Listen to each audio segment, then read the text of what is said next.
আসসালামু আলাইকুম। আমাদের আজকের গল্প মানুষরূপী সাপ। আমাদের গল্পটি পাঠিয়েছেন চট্টগ্রাম থেকে আমাদের এক বন্ধু, যার নাম সেতু। কণ্ঠে আছি আমি ফাতেমা রহমান। আমার নাম সেতু। রাত অনেক গভীর, বাইরে বাতাস বইছে না, কিন্তু জঙ্গলের দিক থেকে একটা অদ্ভুত শব্দ আসছে, যেন হাজার হাজার পাতা একসাথে কাঁপছে, আর তার মাঝে মিশে আছে হালকা ফিসফিস। আমি জানি এটা শুধু বাতাস নয়, সে এখনো আছে কোথাও কাছে। এই ডায়েরিটা আমি অনেকদিন ধরে লুকিয়ে রেখেছি মেঝের তলায়, একটা ঢিলে ইটের নিচে। যদি কখনো আমি আর না থাকি, তাহলে কেউ যেন এটা খুঁজে পায়, কারণ এই কথাগুলো বলা দরকার। না বললে আমার মৃত্যু অর্থহীন হয়ে যাবে। ছায়াবন। গ্রামের কথা দিয়ে শুরু করি। এই গ্রামটা চট্টগ্রামের পাহাড়ি অঞ্চলে, যেখানে রাস্তা শেষ হয়ে যায় একটা ছোট্ট নদীর কাছে। তারপর শুরু হয় জঙ্গল। জঙ্গলটা এমন ঘন যে দিনের বেলাতেও সেখানে আলো পৌঁছয় না। গাছের ডালপালায় এমন জড়িয়ে আছে যেন একটা জাল। লোকে বলে এই জঙ্গলে আগে রাজা বাদশারা লুকিয়ে থাকত, কিন্তু আমরা জানি এখানে অন্য কিছু থাকে, যা মানুষ নয়। আমাদের বাড়িটা গ্রামের শেষ মাথায়, পেছনে একটা ছোট্ট ঝোপ, তারপরেই জঙ্গল শুরু হয়। সামনে একটা ছোট্ট উঠোন, যেখানে আম্মু সকালে ধান শুকাতেন। বাবা মারা যাওয়ার পর থেকে আম্মু একাই সব কাজ করতেন। বাবার নাম ছিল আব্দুল করিম। তিনি পাহাড়ি রাস্তায় ট্রাক চালাতেন। একদিন বর্ষায় রাস্তা ভেঙে গেল, ট্রাক উল্টে গেল। আমি তখন 12 বছরের, রাকিব 6। আম্মা বলতেন আল্লাহ যা করেন ভালোর জন্যই করেন, কিন্তু তার চোখ সেই কথা বিশ্বাস করত না। রাকিব ছিল খুব নরম স্বভাবের, সারাদিন বই নিয়েই বসে থাকত। জঙ্গলের গাছ, পাতা, পাখি, পোকামাকড়ের নাম এগুলোই মুখস্থ করত। আম্মু বলতেন ও ডাক্তার হবে, গ্রামের লোকের সেবা করবে। আমি হাসতাম, কারণ রাকিবের হাত কাঁপত যদি কোনো ছোট পোকামাকড়ও দেখত। 2020 সালের শ্রাবণ মাস, বর্ষা তখন তার চরমে। আকাশ ফুটো হয়ে পড়ছে, পাহাড় থেকে পানি নেমে আসছে ঝর্ণার মতো।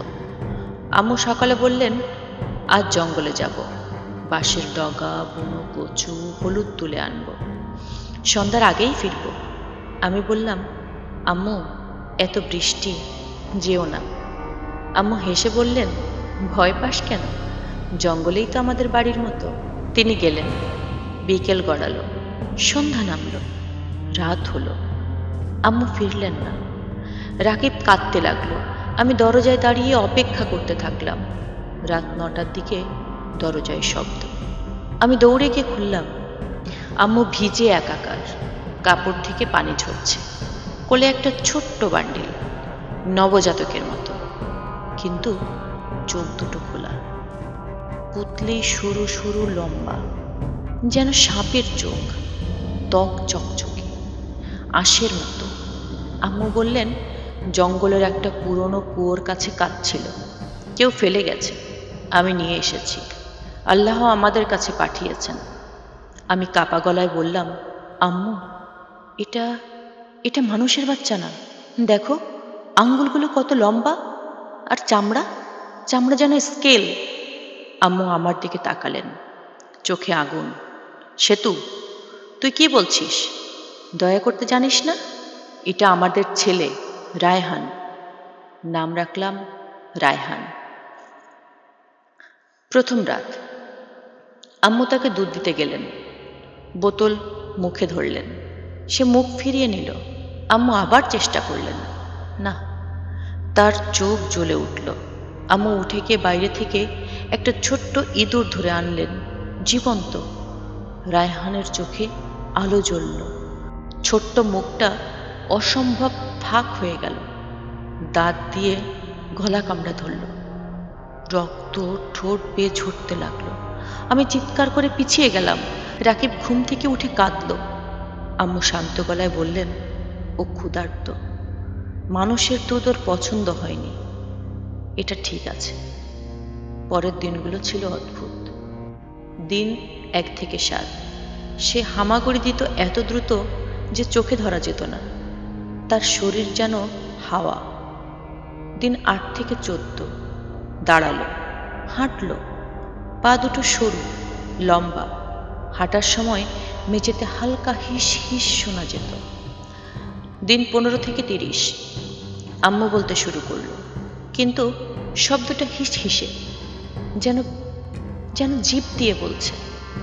চোখ কখনো পলক ফেলত না। মাস 2।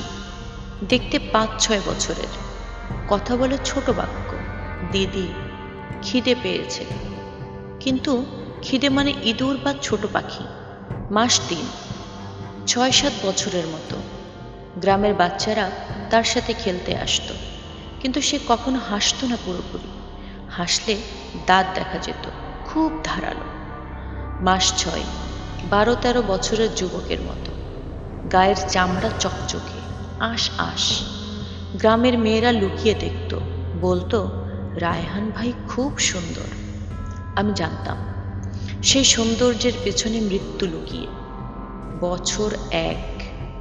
18-19 বছরের পুরুষ, লম্বা, সুঠাম। গলার স্বর গভীর, কিন্তু কথা বললে শেষে হিস হিস শোনা যায়। রাতের কথা আলাদা। প্রতি রাতে তার ঘর থেকে শব্দ, হিস হিস হিস, যেন শত শত সাপ একসাথে চলছে। আমি প্রথমে ভাবতাম স্বপ্ন, কিন্তু এক রাতে দরজার ফাঁক দিয়ে দেখলাম রায়হান বিছানায় বসে। তার শরীর থেকে সাদা সাদা খোলস উঠে পড়ছে। খোলসটা মেঝেতে পড়তে থাকলো, পুরো একটা মানুষের আকৃতি। আমি চুপি চুপি গিয়ে ছুলাম। ঠান্ডা, চটচটে, যেন এখনো নড়ছে।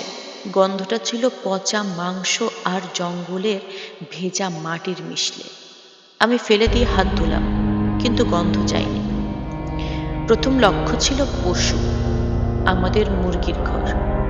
সকালে দরজা খুলে দেখি সব মুরগি মরে পড়ে আছে, মাথা ছিঁড়ে ফেলা, রক্ত চুষে শুকিয়ে গেছে। আম্মু বললেন শিয়াল এসেছিল, কিন্তু শিয়াল এভাবে করে না। তারপর প্রতিবেশীর ছাগল, গলায় 2টো ছিদ্র, শরীর ফুলে কালো হয়ে গেছে, বিষ।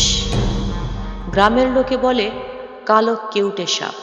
আমি জানতাম কেউটের দাঁত এত ছোট হয় না। তারপর মানুষ। প্রথম চাচা আজিজ। তার বাড়ি জঙ্গলের কিনারায়। সকালে তার ছেলে চিৎকার করে উঠল। আমরা দৌড়ে গেলাম। চাচা বিছানায় পড়ে, গলায় 2টো ছিদ্র, পেট ফেটে ভিতরের অঙ্গ খাওয়া, চোখ খোলা, মুখে ভয়ের ছাপ। দ্বিতীয় নীলা, আমার সবচেয়ে কাছের বান্ধবী। সে রাতে রাসেলের সাথে জঙ্গলে গিয়েছিল। সকালে দুজনের লাশ, নীলার পেট চিরে খালি, রাসেলের গলা ছিঁড়ে ফেলা।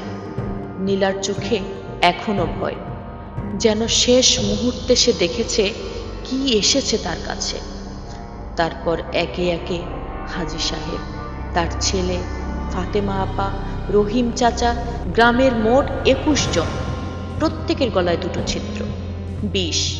আর কিছু না খেয়ে। গ্রামে আতঙ্ক।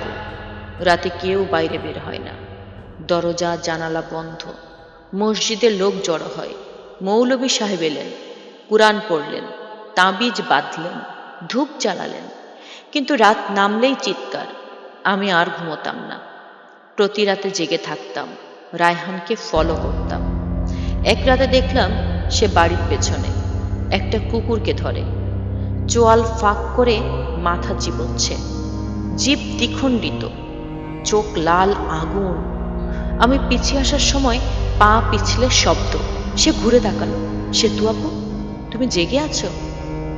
তার হাসি, দাঁতের ফাঁকে রক্ত। আম্মুকে বললাম সব। আম্মু কাঁদলেন। তুই ভুল করছিস, ও আমার ছেলে, আমি ওকে বাঁচাবো, ওকে ভালোবাসবো। তারপর সেই রাত 2টো। আম্মুর চিৎকার। আমি দৌড়ে গেলাম। রায়হান আম্মুর উপর ঝুঁকে, গলায় দাঁত, রক্ত মুখে, তার শরীর বদলে গেছে। নিচের অংশ লম্বা সাপের লেজ, উপরে মানুষের দেহ, মাথা আধা সাপ, চোয়াল ফাঁক, বিষ ছড়ছে। সে আমার দিকে তাকালো। সেতু আপু, আমি জঙ্গলের রাজা, আমার বংশ ধরে রাখতে হবে। তুমি আমার সাথে থাকবে, আমার রানী, না হলে খাবো। আমি দৌড়লাম জঙ্গলের ভেতর। পেছনে তার লেজের শব্দ, গাছ ভাঙছে, পাতা ছিঁড়ছে, হিস হিস। আমি একটা পুরনো বট গাছের উঁচু ডালে উঠলাম। সে নিচে পাক খাচ্ছে, চোখ দিয়ে আমাকে হিপনোটাইজ করার চেষ্টা। আমার শরীর অবশ হয়ে আসছিল, পা কাঁপছিল, মনে হচ্ছিল আমি পড়ে যাব। সকাল হলো। গ্রামের লোক খুঁজতে এলো। তারা রায়হানকে দেখলো পুরো সাপের রূপ, বিশাল, কালো, চকচকে। মৌলভী সাহেব কোরআন পড়তে লাগলেন। যুবকরা আগুন জ্বালালো, লাঠি, দা, কোদাল নিয়ে এলো। রায়হান গর্জন করলো, একটা অমানসিক শব্দ, যেন শত শত সাপ একসাথে। আগুন ধরিয়ে দেওয়া হলো। তার শরীর পুড়তে লাগলো, কিন্তু সে জঙ্গলের গভীরে পালালো। শেষবার শুনলাম তার হিস হিস, সেতু আপু, আমি ফিরব। আজও আমি ছায়াবনে আছি, একা। রাকিবও গেছে, আম্মু, গ্রামের অনেকে গেছে, আমি বেঁচে আছি। কিন্তু প্রতি রাতে জানলার বাইরে শুনি হিস হিস। আয়না নিজের চোখ দেখি, পুতলি কি একটু লম্বা হয়ে গেছে। যদি কখনো তোমরা জঙ্গলের ভিতরে কোনো কাঁদতে থাকা বাচ্চা পাও, দয়া করে ছুঁয়ো না, নিয়ে এসো না, কারণ সে ফিরবে। আর এবার হয়তো আমার পালা। তো বন্ধুরা, আজকের গল্পটি আপনাদের কাছে কেমন লাগলো অবশ্যই কমেন্টস করে জানাবেন, এবং এরকম আরও নতুন নতুন গল্প পেতে আমাদের সঙ্গেই থাকুন। আমাদের চ্যানেলটিকে সাবস্ক্রাইব করুন এবং লাইক, কমেন্টস এবং শেয়ার করুন। ধন্যবাদ সবাইকে।